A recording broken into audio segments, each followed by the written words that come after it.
Hey guys, it's a bit of a gloomy day right now and I'm outside, so I figured I'd talk some more about Maria's actual fighting style in my book, in the novel Dragon of Grace. Um, so it's established early on in the story that her main weapon of choice is pocket knives.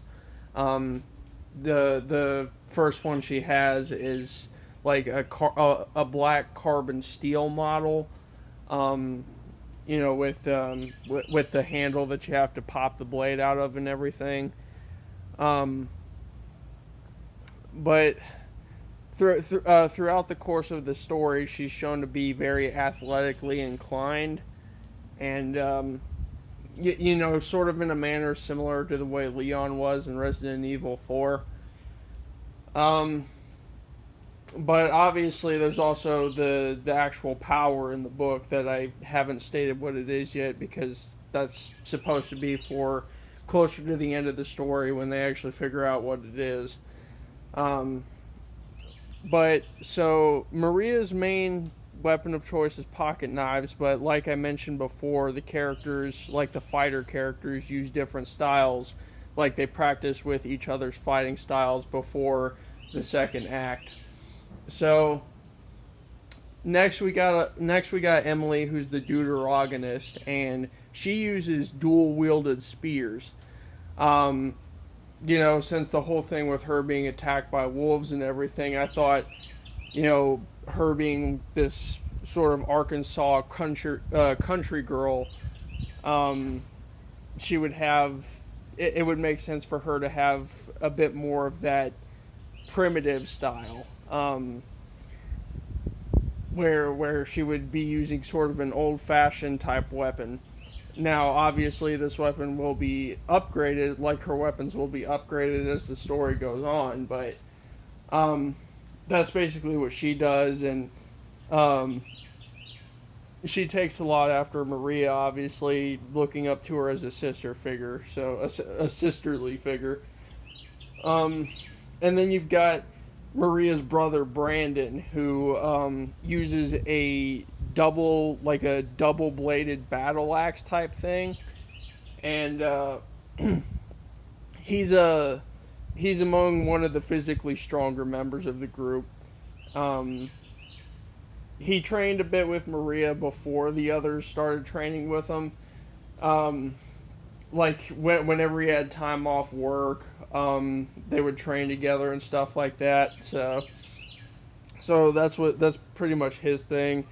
Um, you've got Eric, who is like the brawler type dude of the group. He prefers to use hand to hand combat, he uses a fisticuff style. So very kind of martial artsy in a way. And then finally, for the last of the fighter characters, you got Zane, who he uses he uses guns, specifically pistols. Um, and later on, they do get more firearms, and they know a little bit about how to use them because he's trained them and taught them skills in that department. So, uh, I mean, as far as all that goes, I mean that's really all there is to it. They train using each other's fighting styles, so they're versatile in how they fight. And it's worth noting that none of them use any sort of uh, pre-existing system. Like uh, they don't use any like popular styles of martial arts or anything. They kind of created their own styles as they went along, which in a sense gives them sort of an advantage because it makes them more unpredictable.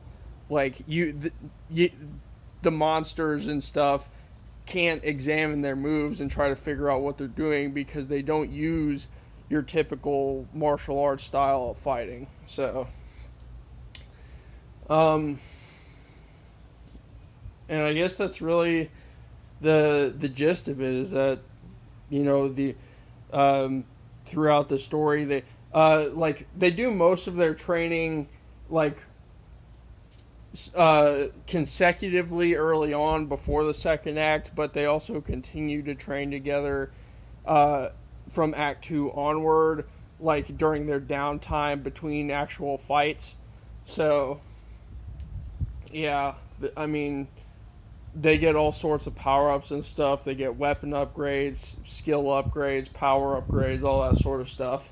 And by the end of the story, I'm basically just trying to make them as overpowered as possible because, you know, I know a lot of people don't like overpowered protagonists, but it's kind of like the whole theme of the story. So I'm not doing it without a cause, you know.